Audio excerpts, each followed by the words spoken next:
Ketika kemelesetan atau krisis, tingkah laku pengguna cenderung untuk berubah dalam cara yang boleh dijangkakan. Biasanya perniagaan yang paling turut terjejas adalah perniagaan yang tidak penting, perjalanan dan pelacungan, percutian dan perhotelan dan pembuatan. Syarikat lain sebenarnya mendapat keuntungan yang sama malah lebih, seperti makanan segera. Sebagai contoh, dari tahun 2008 hingga 2010, ketika syarikat-syarikat lain tutup atau mengecil, Subway menambah 6,000 cawangan baharu dan KFC menambah 300 cawangan baharu dalam tempoh yang sama. Namun, sebuah syarikat kelihatan lebih menonjol dan dilihat sebagai pemenang pada tahun 2008 iaitu McDonald. Pada tahun yang sama, McDonald's meneruskan peningkatan jualan sepanjang 55 bulan dengan prestasi yang lebih hebat dari sebelum kemelesetan, sementara membuka 600 lagi cawangan baharu dengan pulangan equity 29% sangat mengagumkan. Antara sebab mengapa McDonald digelar oleh sesetengah penganalisis sebagai kalis kemelesetan adalah kerana McDonald adalah syarikat hartanah. Jika dilihatkan pada penyata imbangan tahun 2019 McDonald, nilai semasa semua hartanah dan peralatannya sebelum melaporkan susut nilai bernilai 158 bilion ringgit. Secara teknikalnya, ia menjadikan McDonald sebagai pemegang hartanah kelima terbesar di dunia diukur oleh jumlah aset. Seperti KFC dan Subway, McDonald boleh berkembang dengan begitu pesat dan sampai ke seluruh dunia melalui franchise. 85% daripada restoran McDonald dimiliki oleh seseorang yang pada dasarnya menyewa nama dan jenama McDonald dengan bayaran yang agak tinggi. Apa yang menjadikan syarikat ini sangat unik adalah tidak seperti gergasi makanan segera yang lain, McDonald memperoleh sebahagian besar pendapatan franchise dari bayaran sewa, bukannya burger.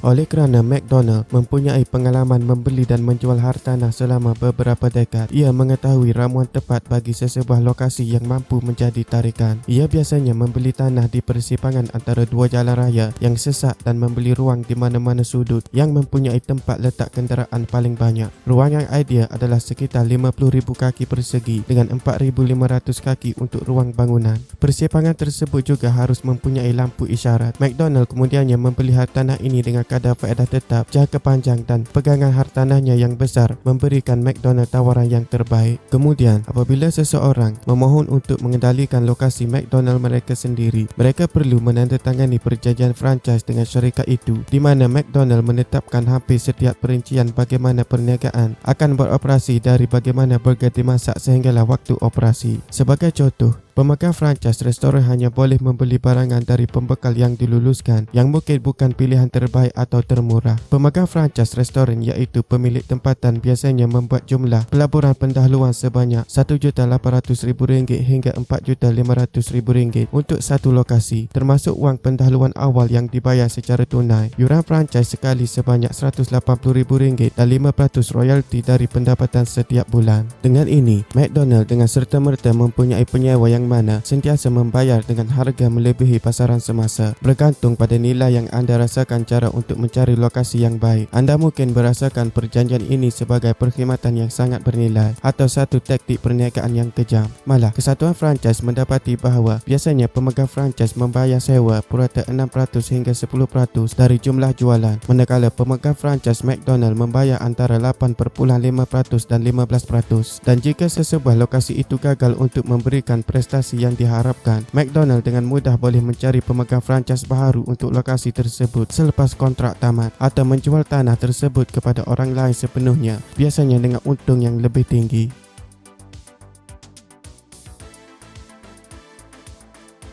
Dalam kata mudah, kerana ia dilihatkan sebagai satu pelaburan yang tersangat selamat. Kelebihan model pelaburan ini adalah walaupun jumlah bayaran sangat tinggi, yuran, kos permulaan dan pendapatan tahunan, kebarangkalian untuk berjaya adalah sangat tinggi. Sebagai contoh, rata-rata satu lokasi franchise McDonald menjana jualan sebanyak 10,94 juta setiap tahun, dengan keuntungan akhir sebanyak RM623,700, yang mana dilihatkan sebagai tidak begitu memberasangkan. Namun disebabkan permintaan McDonald yang sangat tinggi, ia menjadi satu pelaburan yang kukuh. Memang benar mereka yang mahu memohon lesen franchise harus memenuhi standard yang tinggi, dan setelah mereka melakukannya, mereka hampir tidak mempunyai kawalan terhadap perniagaan mereka sendiri. Namun semua ini juga mengurangkan risiko. Walaupun franchise lain mungkin mempunyai keperluan yang lebih longgar, mereka juga mempunyai risiko yang lebih besar. Pemilik McDonald tidak perlu bimbang jika mereka layak untuk perniagaan ini, mempunyai lokasi yang baik dan memenuhi standard pelanggan pelanggan, kerana jika mereka tidak memenuhi kriteria ini, mereka tidak akan dibenarkan memegang lesen franchise. Kemelesetan adalah satu peluang untuk membeli harta tanah dengan harga yang lebih rendah apabila situasi menjadi sangat teruk seperti pandemik ketika ini. Model hartanah ini memberikan risiko kepada pemegang franchise yang mana diwajibkan untuk membayar jumlah minimum sewa tanpa mengira penjualan seperti yang dipersetujui dalam kontrak. Semua ini boleh dilihat melalui trend pertambahan cawangan franchise McDonald dan trend menurun dalam jumlah cawangan yang dikendalikan oleh McDonald sendiri. Mungkin McDonald cuba untuk mengundurkan diri dari industri makanan segera.